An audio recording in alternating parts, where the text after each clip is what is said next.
Testing. 1, 2, 3. Hello, everybody, and welcome to episode 95. Is that one of those ones you're like all excited about, or is it really 100? Hey, we gotta get to 100 before you get excited. So 95, not a normal episode 95 of the Calypso Cigar Review Podcast. I am Brandon Luna. I'm Randy Rankin. And where are we? We are at the Calypso Cigar Shop and Lounge in Richardson, Texas. Richardson, Texas. Unlike other Calypso cigar shops that might be popping up somewhere that around. Are not in Richardson. Right. Texas. We are in Richardson. He's speaking of something that's future forward. Going to happen in the future. But yes. So anyway, what are we reviewing today? A cigar. A cigar. And this one is provided to us by Marc Pascuci again. He sent us a couple of things. What? So thank you, Marc. What? Yep. This is the Aurora Puro Vintage 2003. So it didn't come out in 2003, but they used tobacco from 2003. Yeah, do we know that? For this release. Do we really know that? What? That it didn't come out in 2003? Yeah. Well, it says on this other site. Okay. Oh, well, if it says on a site, it must be right. Very well-respected site, by the way. Okay, cool. That won't go unnamed. But the deets on this, it's a country of origin. Speaking of site, I have a beef. We'll get to it in a minute. Okay. You have a beef? Mm-hmm. Where's the beef?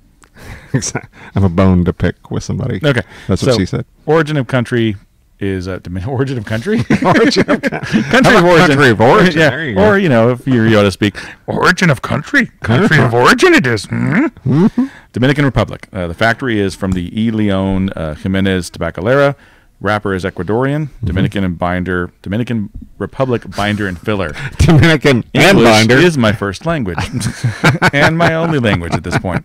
We'll see what Rosetta Stone does for me. Yeah. Exactly. Size on this is 7.5 by 58, so a little bigger than we normally smoke. It is a Salomon. Look at that. It's beautiful. I call it a perfecto. Kind of has a well, that's what they. Okay, perfecto. I'm just being silly. It has kind of a reddish, almost. It is very red. Yeah. Yep. MSRP on this, Mark, you're a crazy asshole. $25 on this. So you're talking $50 worth of cigars sitting right here. Yeah, imagine if Nate were on, that would be $75. I know, but he chose not to be, so I'm keeping it. Because he's a douche. He's sitting right over there, but he's a douche. He's not going to be on the show. So this came out in 2011. That's where this release comes from, according to Mark. It was released again in 2013, but this is the first release. These have some nice age on them. So nice. We're going to give it a cut and light and see what we here think. Then we have a Cigar. This was not purchased from Cigar Gym. Cigar Gym? Cigar, yeah. There you go. Lighter. If I just had some sort of fire, I could light this thing. What'd you get on the cold draw? It was very tingly. It was tobacco-ish. Little sweetness on the cold draw. Yeah.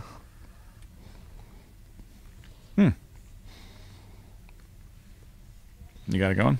Mm-hmm. Okay.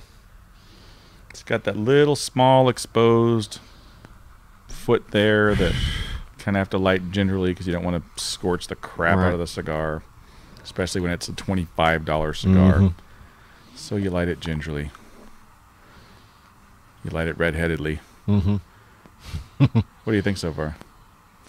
First draw there. Mild but spicy. So mild, spicy. Mm-hmm. Spicy, what mild. Getting? Yeah, it's pretty mild. It tastes good. It definitely has some spice on the retrohale, but it does have a nice flavor. Don't know what I would classify that flavor as yet, though, but I'm still thinking here. Almost graham crackery. If you're going to say something, I'll say graham crackery. Okay. But just the graham cracker, not necessarily the cinnamon-y kind of graham cracker. Okay, gotcha. Okay.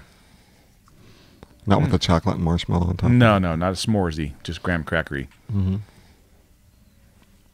It's nice, though. I'm a fan of Aurora cigars. You had like very many of those? Yeah, not a lot, but I've liked the ones I've had. Yeah, I like 107. 107 was a real good cigar. Yeah. I smoked my weight in that at some point.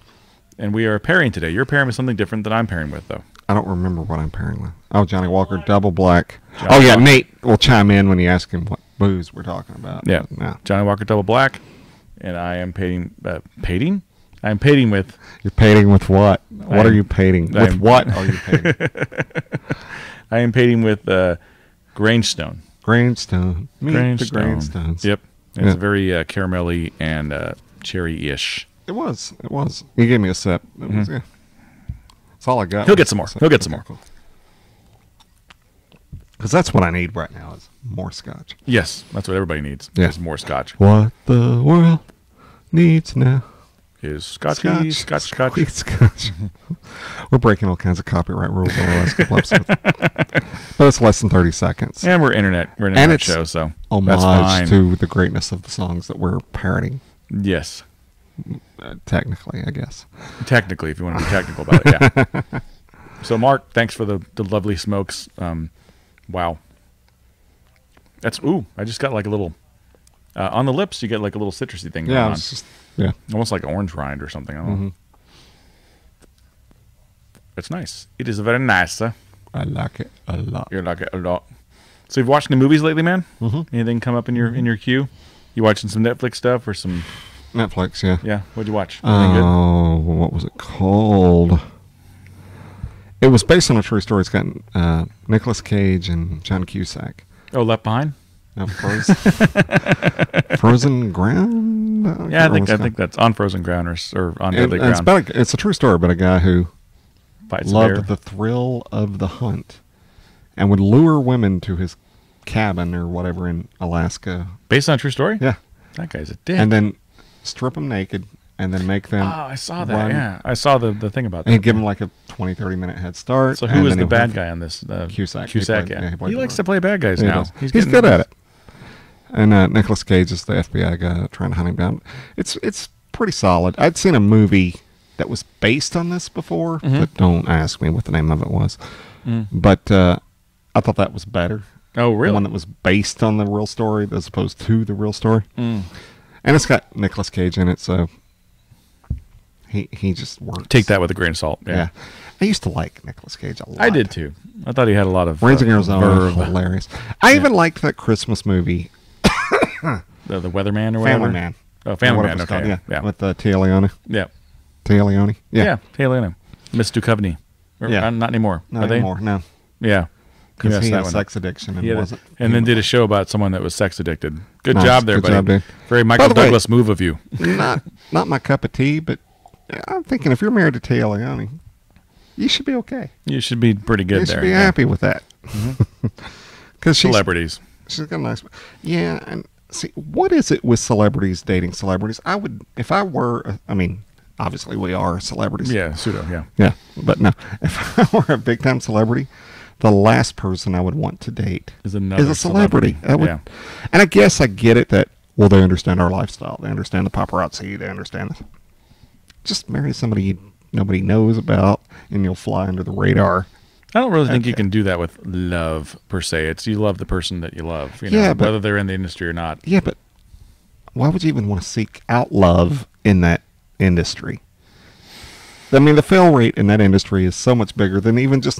I mean, the normal fail rate is huge. Yeah, it is true. Yeah. But then to do it in an industry where the fail rate is even bigger, I don't. Yeah. Yeah. Like Jennifer Aniston and Brad Pitt. Okay. Yeah. They break up. It's the biggest... I mean, they still talk about it to this day on the internet. Yeah, they do. And it's been 10 years. Yep. They're talking about... Brad Pitt's got a movie that's coming out. It's going to get Oscar nominated. Aniston's in this movie. It's going to Oscar. They're going to meet at the Oscars. Yeah. Really? We're still talking about that? Exactly. 10 years later. Yeah. You're pretty much fodder for any kind of paparazzi, any kind of news story that goes on with that. You see the thing about the guys from Big Bang. They won a bunch of stuff again, and she got up there. The girl. Kaylee. Yeah, Kaylee Kuko got up there, and she thanked everybody but her husband. Yikes. Ooh, she Hillary swanked him. She Hillary swanked him. And then when they went up there and the show won a bunch of stuff, Jonathan Galecki, who was her ex-boyfriend, said, and I'd like to thank her husband because she forgot. Oh, and, wow. He said that? Wow. And he's like, and by the way, I couldn't live without you to love my life. Wow. Damn.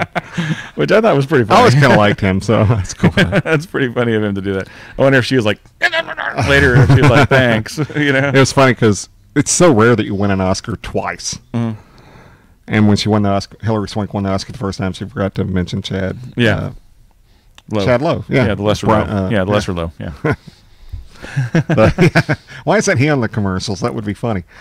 Right. But anyway, and so the second time she won, That's the first time. Oh, husband. And then they were divorced like a year later. So I figured maybe that's why she didn't acknowledge it. Or if you're going to be a celebrity and hook up with another celebrity, hook up with a lesser one. That way you've always got them under your thumb. And they won't leave you because they're lesser than you.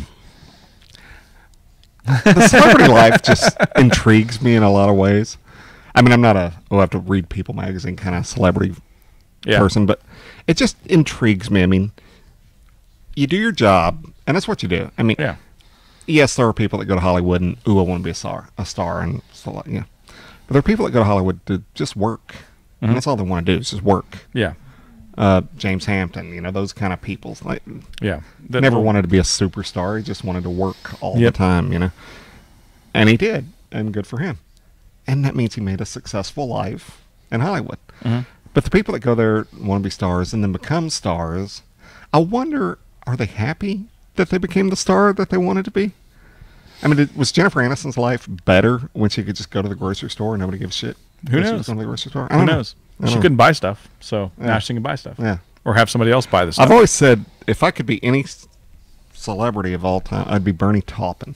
Yeah, someone behind the camera. The guy that writes all the stuff for Elton John, so he gets half the money, he gets all the stuff. And yet, I would recognize him if I ran into him in a grocery store. Yeah. You might not. Yeah. And 90% of our listeners would not. Yeah. But that's the kind of It's very presumptuous of our listeners. But okay. Yeah. I get what you mean. Yeah, you want to be off camera. I'd want to be like behind the scenes, like a director, producer, writer, somebody like that you get the money from it. You get to be in that lifestyle. You get to have friends in that lifestyle. You get to live it to a degree, but you're not seen everywhere. You're not hounded. Yeah. You may have a couple of fans that recognize Steven Spielberg. People recognize Steven Spielberg, but they're not going to recognize, maybe not Robert Zemeckis. Would I recognize Robert Probably Zemeckis? Not. Probably not. Sam Raimi. He's in the top 3 of directors of all time, but I probably wouldn't recognize Robert Zemeckis.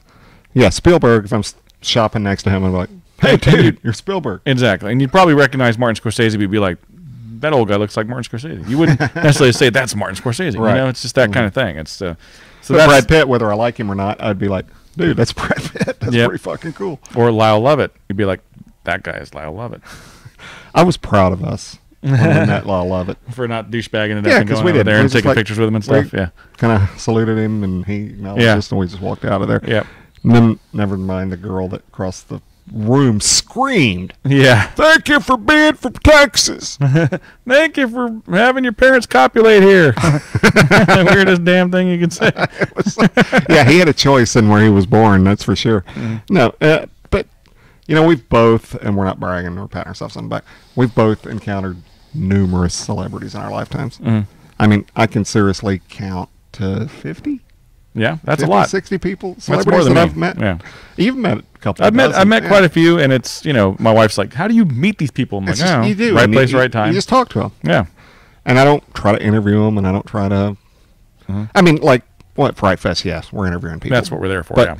But and when I just encounter them, I just talk. That's all you do, just talk. Yeah. And they like that. Yeah. Because they're people. They're not legends. They don't believe they're on. Well, some probably do, but for the most part, they just want to go have a good time, like you're doing. Exactly. Yeah. So I don't know, but all right. So we're gonna take a break. We'll come back for the second third of the La Aurora Puro Vintage 2003.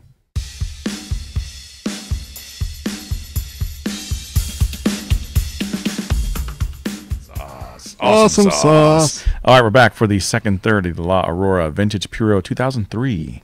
And I'm glad you remembered that because I had no idea what this was. Check out the ash on that baby right there. Mine's kind of unraveling. See, it's not burning 100%, correct, but nothing that I've had to correct yet. I'm going to go ahead and tap. Yeah. Oh wow, that's really. It was on there too. I probably could have let it go. Unravel a little bit, huh? That's too bad. Did you take the band off? Oh, okay. Yeah, but I slid it off so it didn't come down that way. But so far, pretty darn mild. It's very mild. Very mild. It's tasty, but it kind of reminds me of what I'm getting up? Like pecan or some sort of. Yeah, it's a pecan taste to it. It kind of reminds me of like a Hemingway or something, or it's very mild like that. It's got that same kind of flavor profile. So okay, I don't know that. Yeah, I expect that with a Hemingway. Yeah, so I like when I get it with Hemingway. Yeah, I was expecting different, so I don't know that I like the different. $25 cigar, you expect an $8 Hemingway is phenomenal to me so far. Way better, but yeah, but it's I'm not gonna. There's people that I'm sure not gonna look a gift horse in the mouth. Exactly, right? Think this is the bomb, and it is very tasty. I would not turn it down, and I would smoke another one, but it would be one that was given to me. Yeah. So, there, a well-known store owner in the Dallas area gave me a Gurkha. Okay. It was a $30 Gurkha, and that's what he said when he gave it to me. He said, "This is a $30 Gurkha." I said, "Really?" He goes, "There's no such thing as a $30 cigar. There just isn't one." Yeah. And I said, "I agree with you." And I smoked it, and I'm like, "What'd you spend for this?" He's like, $1. Because he bought it in bulk. Because I'm selling for $4. I'm like, yeah, I'd buy it all day for $4, but this is not a $30 cigar. And like he said, like I said, there's no such thing as a $30 cigar. Yeah, it's it goes back to supply and demand, and you can look at every cigar out there on the market, whether it's a $100 Padron or a $25 Opus X. It's really based on what you're willing to pay for the cigar. So if you think an Opus X is worth $25, guess what? You're going to pay $25 for one all day long. And there's nothing wrong with the Opus X. It's a good cigar. It's a great cigar, but for me, I consider myself pretty much a budget smoker. I try and stay in the $5 to $10 range, maybe 15 on the high side. But for the most part, I can find a lot of good cigars in that price range that are going to get me through the day. Absolutely. So now does it mean that I don't spend the money every once in a while for that, like Padron 50th or something? Yeah, special occasion cigars, you'll want to try it. It's limited release, whatever.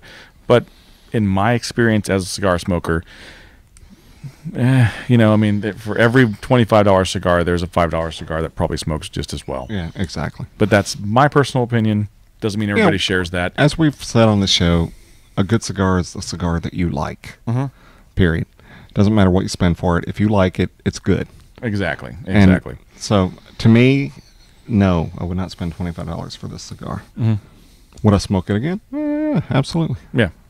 But it would have to be because somebody gave it to me. It's all personal preference. Yeah. So and it's and again, I think a lot of it speaks to what we normally smoke, which is pretty full-bodied cigars, and this is very mild. So could this be the best cigar ever for a mild cigar smoker? Maybe. You never know. So. It's all palate based, and it's all based on what you like to smoke. So for my personal taste, as far as what I like, it's milder than I like on a normal basis. It doesn't have the creaminess. Like when I get a mild cigar, I expect a lot of cream. A lot of cream, a lot of something that's very. Yeah. Give me a lot of cream, baby. Give me a lot of cream in a mild cigar, and I'm your friend all day long. Yep, absolutely. That's a very weird statement to say. Give me a lot of cream, and I'm your friend all day long. That's what she said. I was watching Friends, another Friends reference, but I was watching Friends the other day, and it was the one where it was Emma's first birthday. So they're having a party, and they got a bunny cake or something, and it wound up being a penis-shaped cake. Yeah, I remember that. And they had the baby face on the penis.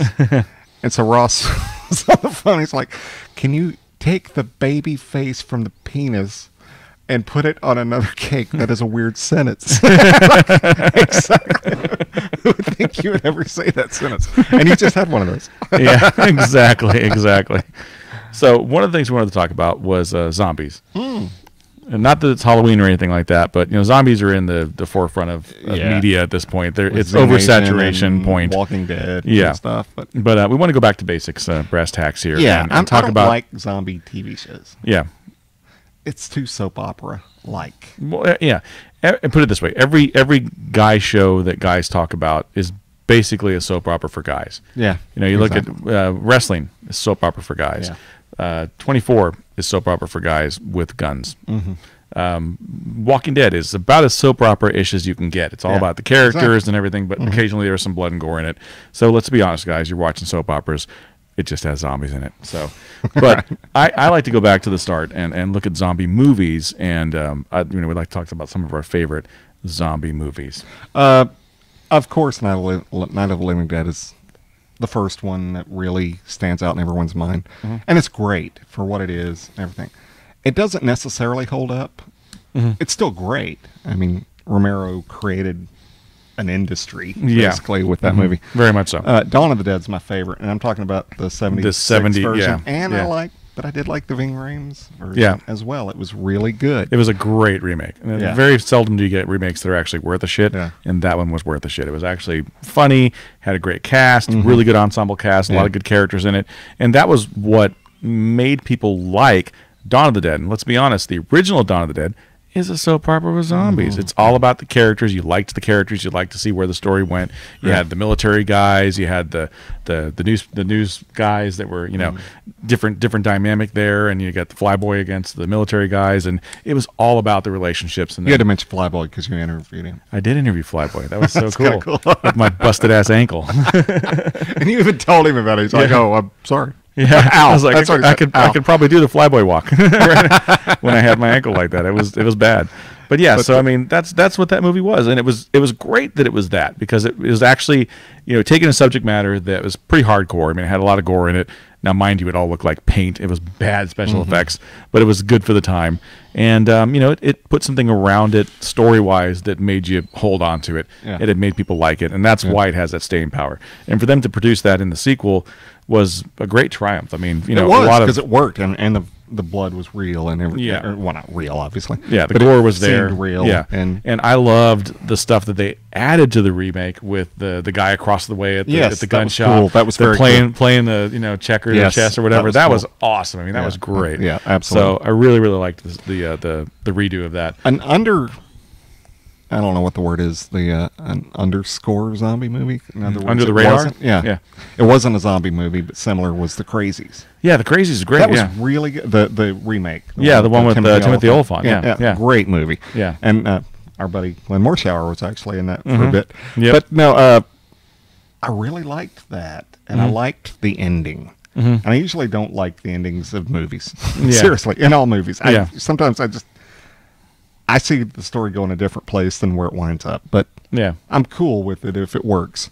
But that was a cool ending to that movie. It was, because they're all fucked. Yeah, exactly. They think they make it through that, but you're fucked. But that's the dystopian ending that you always expect from horror flicks like that. You know, so. And I liked 28 Days, and I liked 28 Days Later. The sequel was good. The sequel was better to me. I thought it was really more good. fun. Yeah. And the whole underground scene with the no scene stuff was freaking freaky, man. That was a scary ass scene.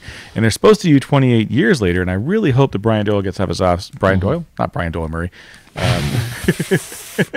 The director, Danny Boyle. Yeah, there you go. Danny Boyle. I hope he gets off his ass and does that, because it was Brian Doyle Murray. Yeah, Bill Murray's brother. Go make another zombie movie. Caddyshack. But so I hope he gets off his ass and does that, because I think that has potential to be another great movie. Now, those aren't really considered zombie movies because it's a virus, but whatever. They're zombie movies. Let's be honest. Yeah. One of my favorites too from the 80s was Return of the Living Dead, because it was a comedy. It went the other way. It was hilarious. It again had great characters, and you built on those characters, and you liked those characters, and that was a blast. That movie is it's cheesy special effects wise, but to this day it holds up, and great TNA in that movie. Nice, very nice. You got Leanna Quigley running around butt naked, and we saw her at the Fright Fest, we and she did not look good. No, hasn't. But damn, she was hot in that movie. She was cool though. She's very cool. Yeah, she was. Q&A the Q&A we saw was badass. Yeah, very cool. I'm so looking forward to that this year. I'm so looking forward to that show again. And we're gonna call Thor. We gotta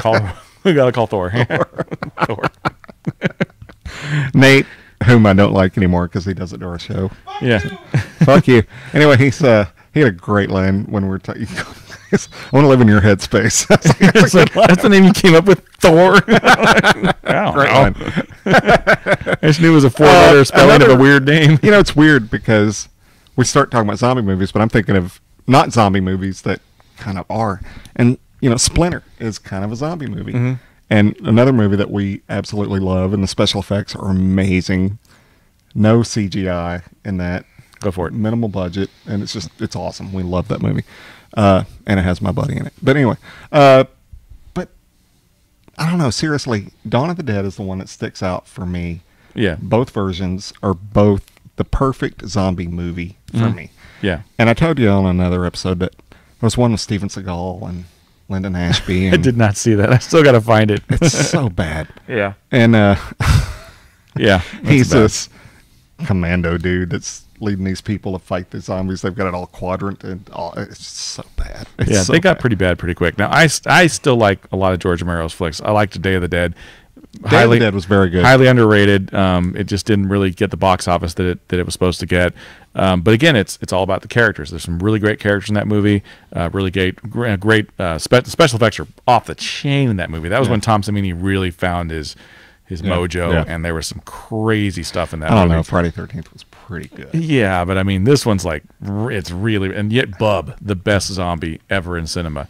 And the guy who just really he was the first zombie with personality, and it was awesome. Now, the remake of it with Mina Savari was awful. Yes, because the zombie fell in love with her. And no, it wasn't even that one. It was something, had Ving Rhames in it again, but he played a different guy. There was one where the guy fell in love. No, that's a different one. But it had Mina Savari in it. Yeah, that was a different movie. Okay. Right. But this one was just awful, and zombies were like climbing up buildings and jumping around like Spider-Man. I'm like, what the fuck? It was the one I'm talking awful. about, Mina Savari, they could run and fall in love. It's like, what? Yeah, that's not awful. Zombies have rules, and we need to respect those rules as we would a vampire, as we would a werewolf. Yeah, vampires don't sparkle, and they don't walk around in the daylight, you fucks. Yeah. Twilight bullshit.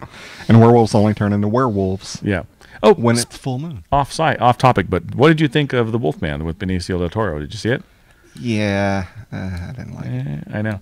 I don't know who in Hollywood thought that guy was a leading man, but he's not a leading man. It's Benicio del Toro. He's weird. He's weird. And the one with Jack Nicholson. No, Wolf. That was horrible. Yeah, I only seen I liked that was when he was marking his territory. Yeah. What are you doing? I'm marking my territory. Peeing all over. That was a cool scene, but the rest of that movie was awful. Michelle Pfeiffer still looked good though. Michelle Pfeiffer's always going to look good. Teen Wolf, the TV show. I don't like it because it is way too teeny bopper and way too many guys without shirts on. Yeah, because the producer's gay, so I guess that's what he likes. But I watch it. Not that there's anything wrong with that. No. Just not my. I don't want to see it. If he wants to see it, that's fine. Yeah. But you watch it for one reason and one reason. Well, I watch it for Jill, but it actually does have a good story. It does have a decent story. What'd you say? I said half-naked guys. No. I watch it for Jill, and she's not even on it that much. But yeah, it actually has a good story. Yeah. But it is very soap opera, like we've talked about just a minute ago. Very soap opera.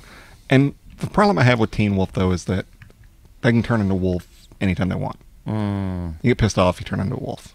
That's kind of breaking the rules there, guy. Yeah, that's breaking the rules. You're breaking the rules. It's supposed to be a full moon, and that's it. And you can control it unless it's a full moon, and then you can't control it because it's the full moon.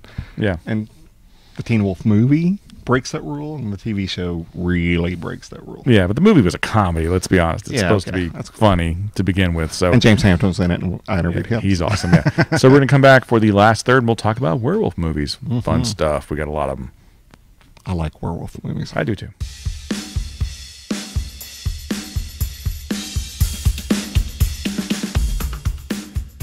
Big atheist. My cousin quotes him all the time. Yeah, Hawkins is a big atheist, yeah. Yeah. And speaking of Brown, we're back for the last third of the La Aurora. Why not say Jesus after we're talking about atheists? Puro Vintage 2003. Atheism, yay or nay? You decide. You decide, yeah. Speaking of Stephen Hawking, have you seen Theory of Everything? No. The new movie about him that's all like Oscar bait? No, I've heard about it, though. Okay. Yeah. It's supposed to be pretty good. I haven't seen it yet either, but I've heard it's good. And I like the actor that's in it, so I'll probably definitely check that out. Who's the actor? But did you know? I don't know his name, but he's in Les Mis. That dude that was in movies and did stuff. So there was a Stephen Hawking movie before. It was a made-for-TV thing on Discovery Channel that stars Benedict Cumberbatch, and they're going to re-air that. Why is this guy so popular? He's really popular right now. He's hot. I don't care if he's... Shut up, Nate. You're not on the show. He has a good voice. Okay. And he's a pretty good actor. I've never heard of the guy because I don't watch TV. Yeah. But at the Emmys a couple of years ago, it was him, Idris Elba. Idris Elba. Idris Elba, Bill Paxton, and Costner. They were up for the Emmy for Best Actor in a Minisode? Yeah. Or something. Minisode. And Costner won, so that was cool. But I was like, who's this Benedict? I knew all the other actors. I'm like, who's this Benedict Cumberbatch? I don't even know who the Sherlock, fuck he is. Man. I know, and he's really popular. Dude, have you not seen the Sherlock? No. Dude, it's a good show. You should watch it. Each episode is like a movie, and they're really well done. I mean, Costner's not in it, so I'm not watching. Of course not. And Costner beat his ass. Jill Wagner's in him, though. She's not. I know. I'd be watching to watch him. I'm trying to get you to watch him. So we're at the last third of the. I love Jill Wagner. La Aurora. Just letting people know. Puro. If you didn't know that, Vintage 2003, and very mild. For the mild smoker, you'd probably enjoy it. For me, it's an okay smoke. Mine again, fell apart. I did have to cut a little bit. He did have to cut a little bit off because it was falling apart pretty hardcore. Yeah. So, sorry. I mean, we've had these. I've had them sitting there for at least 4 months. You don't store cigars, apparently. Yeah, exactly. I'm a rep. They're always at 59. No, they're not. Rep samples suck, but that's okay. Rep talk. So, you got a cigar by a rep. It's not going to be good. No, it will be if your rep knows what the hell he's doing. I keep my cigars at 68. That's a good temp to have, good. Matt. A good RH to have, Matt, rather. Matt gave me a huge fucking travel humidor. He did. That has a Perdomo logo. Did you get that off? I need to cover it off there. You got to pop it off there, man. Me too. Pop it off. Well, nobody sees it. I open the cigar. I open it and pull out the cigars before I go into a store. Oh, okay, gotcha. Yeah. But I do drive around with a Perdomo humidor in the car. Yeah. Hey, I saw Dietrich the other day. Did you? Oh, you finally saw Dietrich out. Mm-hmm. Yeah. Did he make an appointment? That's Dietrich. It's funny. No, because I walked down. I'm like, oh shit, Dietrich's here. I talked to him first because he probably made an appointment. The guy goes, Dietrich? He doesn't make appointments. He's the Perdomo rep, if you don't know. And to be fair, and I've only met the guy like 3 or 4 times in my 6.5 years in the industry, but he saved Perdomo. He pretty much did. That company was going in the toilet. And Dietrich, I think, deserves all the credit for saving that company, at least in Texas. And a really good guy, too. Yeah, if you're an up-and-coming... and Nick Perdomo's a cool as shit dude. Yeah. He's commented on several posts I've posted on Facebook. Mm-hmm. I like the guy a lot. Yeah. But Dietrich's one of those guys that likes to share. If you're an up-and-coming rep, he'll give you the skinny. Mm-hmm. He'll take care of you, which is great. And that's, we've talked about it a million times, but... I haven't met maybe 1 or 2 people in this industry that I'm like, that guy's a douche. But for the most part, they're all really cool people. But everyone else in this industry is cool as shit. Yep, very cool. Good guys. I mean, shit that's been laying out, because when shit comes out, it's not cool. It's kind of body temp. Yeah, yeah. Well, sometimes it's even hotter because you ever depends on the if you get the sriracha in you, that's a steamy turd right there. That's like 98 degrees. But no, seriously, I mean. I've had reps come up and give me cards and say, hey, you need anything, let me know. Yeah. It's a warm fraternity. Rep life. Yeah. I know we're talking about rep life and we don't want to do that anymore. But we do it occasionally because it's such a cool job. What other job can you have where you smoke and drink all day? None. I say none. Mm-hmm. Unless you are one of the Rat Pack. Yeah. Then you probably did smoke and drink all day. Speaking of drink, where's our scotch? Over Nate! There. Bring us our scotch. You're such a dick. Hey, you yelled. You intervened, so you're in the show. I like Matt's bright orange. Nice hat, Matt. You're not on camera, so nobody sees what you're saying. I bought another one that was a little more color coordinated. Yeah. But it was on the floor the other day and it was wet. And I don't know what made it wet. Well, Toby? If you can't see it, but Matt looks like a safety cone. He does. He looks like a pylon. Yeah, the deer would see you. The deer would see you. He won't get shot in that hat. He won't get shot. He's safe. He's safe from hunters. And the deer would be safe as well. Yeah. They'd just be. What the fuck? Have a good it's one, a deer in Matt. the headlights. Look. That's. You ever hit a deer with your car? No, I have not. I have come real close, and that is the scariest fucking shit to be honest, ever. And I live in Texas, and I drive all over. I don't think I've ever seen a deer. Dude, I was driving through Oklahoma at night, and I swear to you, I saw at least 15 deer on the side of the road, eating whatever, hanging out. And what is a flock of deer or a herd of deer? What is it called? Deerin'. I have no idea. Deer in the headlights. Not a murder of deer. But they were everywhere, and I was like shaking. I was like white knuckling. I'm like, please don't jump in front of my car. Please. I'm listening to Sirius. Leave me alone. I was just like almost dying. It's scary. It's a scary time. Lighter? No, we don't. You're out. Nate, lighter. Wow. He brought us our scotch. So that's cool. Nate is one of the best guys in the world. If you ever get a chance to come to Calypso and he's here, you'll meet a very cool guy. And if you're handsome, he'll go home. He'll hit on you. Oh shit! He's going to join the show. Turn your mic on. I just want to say, fix the camera. Fuck both of you guys. We love you, Nate. We know we love you. I think it would be a good idea if both of you jumped off of bridge. That would be really great. You think so? I've jumped off a bridge. It's not great. I have. I'm still recovering from that to this day. Nate, real lighter. Come on. So on that note, since we've gone long on the other two segments, no, we're going. We're going to keep going. We've got gold.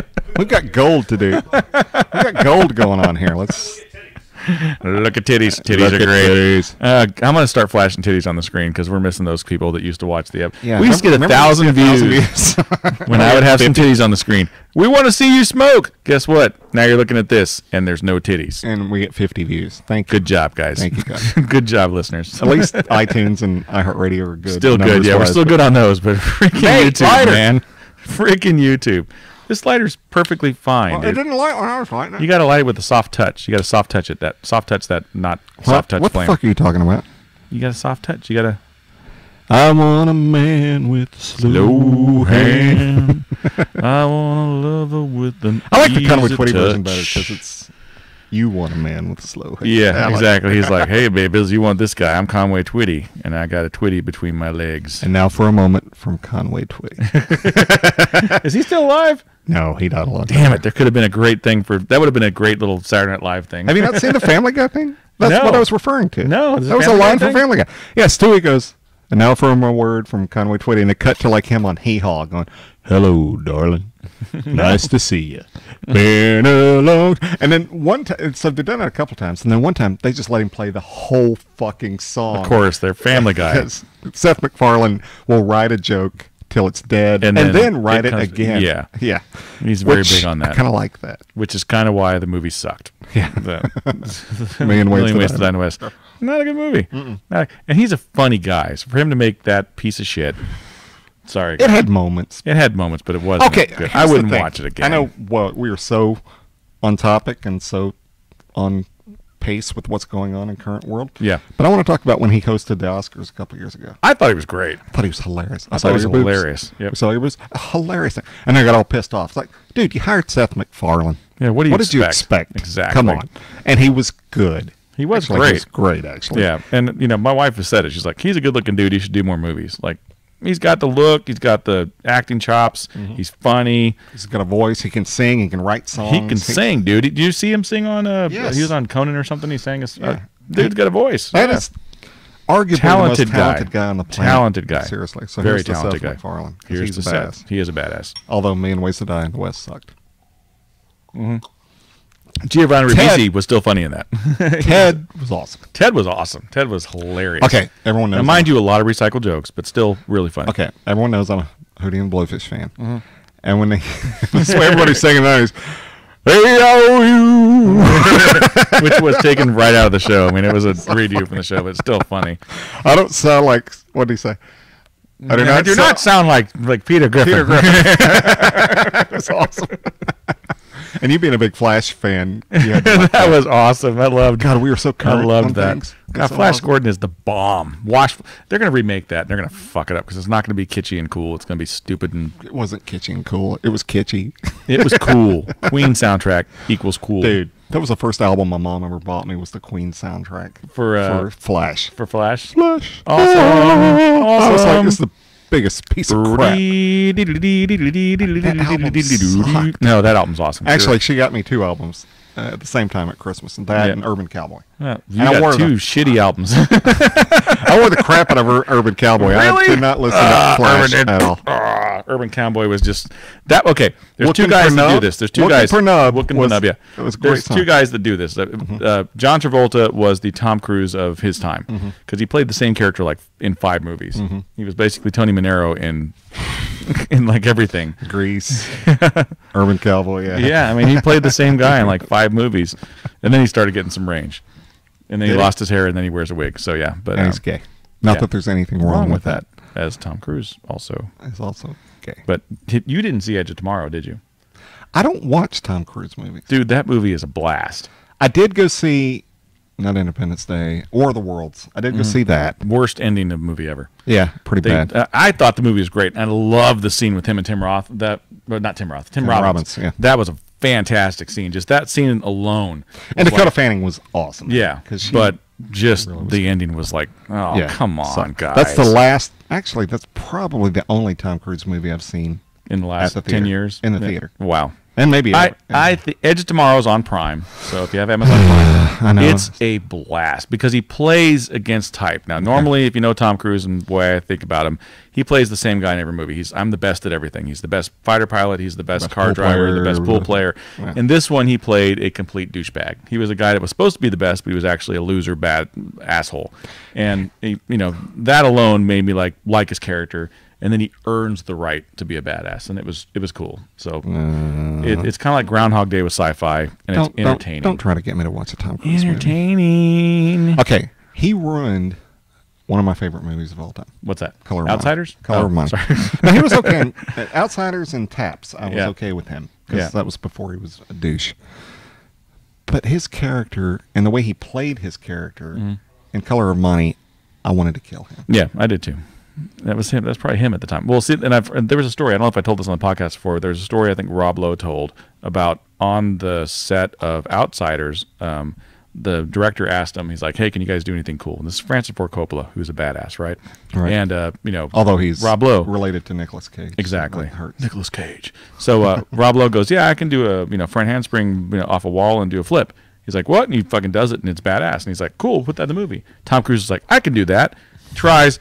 Bust his ass like 25, 30 times in a row. And Rob Lowe's like, dude, you're going to kill yourself. You're going to break your neck. Stop. He's like, no, I can do it. I can do it. So he did it until he could do it. Okay. But then they, used Rob Lowe in the movie. So, but that just goes to show you the drive and the ability that this guy has. I never doubted that. He's definitely a movie star, but I don't think he's an actor. He's not a great actor. Yeah. No. Let's be honest. He's an okay actor. The Firm. I did see The Firm at the movies. But I like that. The band was good. Gene Hackman was in it. So yeah. Well, yeah. Gene Hackman's a badass. Gene Hackman's in it. I'm gonna like. It kind of makes you wonder how Gene Hackman got along with Tom Cruise. Yeah. I think I've told you this story. Oh. Okay, so Gene Hackman in Wyatt Earp has maybe 8 minutes of screen time. Yeah. And Costner put him above the title on the credits. It says Kevin Costner, Gene Hackman, Dennis Quaid. And then it says Wyatt Earp, And that was right before he did The Firm with Tom Cruise. And Tom Cruise got all pissy and said, I don't want Gene Hackman's name above the title. Yikes. And he's like, Kevin Costner is a bigger star. He was at the time. It's a bigger star than you. And he put me, and I'm a much bigger part of this movie. You need to learn some class. So they did not get along. Yeah. Wow. Awesome. Wow. When Gene Hackman schools you, you've been schooled. Yes. That dude hardcore. Is and I've got it in my Amazon Prime queue now has Friends Connection, and I'm going to make my 15-year-old daughter watch that, and she's going to know the awesomeness of Gene Hackman. And it's so sad that Welcome to Mooseport is his last movie. God, that sucks. But the one before could have been his last movie. Birdcage would have been fine. That'd be his last movie. The one with Dustin Hoffman and John Cusack. What was it called? Runaway Jury. I Heart Huckabees. Runaway Jury. Yeah. And his name was Rankin. Oh, ooh. I would have loved for Gene Hackman's the Rankin connection. For Gene Hackman's last movie to have his name be Rankin in it would have been so awesome. But no, he was in Mooseport. Welcome to Mooseport with Ray Romano. Jeez. Come on, Gene. Do at least something. I don't care if it's 3 lines in a movie. Do something awesome. so that because they will be awesome because it's Gene Hackman. Yeah. Gene Hackman's the badass of the badasses. Yeah. And he's a Dallas Cowboys fan, so. Yeah, he's badass. Gene Hackman. If you haven't loved and seen the films of Gene Hackman, do yourself a service and watch them. There's a lot of really good ones. Start with Bonnie and Clyde and move on. French Connection. The dude is just awesome beyond belief. Matter of fact, the reason why he's a Cowboys fan, real quick, and then we'll end this show. We'll put you guys to bed. Was when he was filming Bonnie and Clyde. He wasn't a star. Yeah. Nobody barely even knew who he was. He was about to actually quit the business had he not gotten that movie. Okay. Because he was cast in The Graduate. And they fired him. I heard about he that. He was the Dustin Hoffman character. I heard about that. And he got fired because he wasn't good for it. And he was going to quit. Then Warren Beatty signed him up for Bonnie and Clyde. Well, Bonnie and Clyde was shot here in Dallas.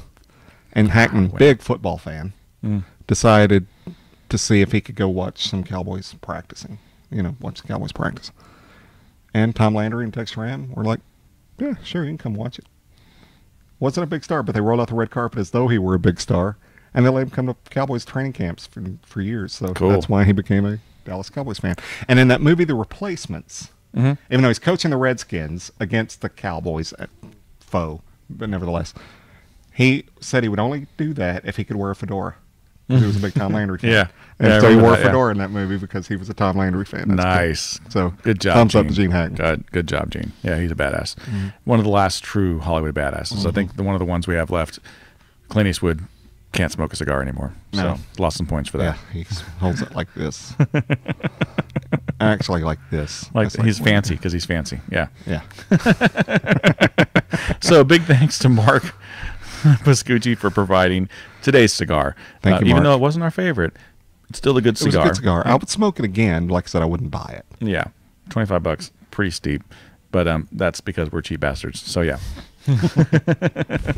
So where can they find us, Randy? Longest episode ever. No, and this is the longest episode we've done in a while because Yeah. it's actually regular length. Yeah. For us. Where can we find us? Yes. I would say iTunes, iHeartRadio, Spreaker, Stitcher, Podcast Land, Podomatic, Facebook, YouTube, and Twitter. Nice. And I'm at Randy Rankin 43 on Twitter. At Compton.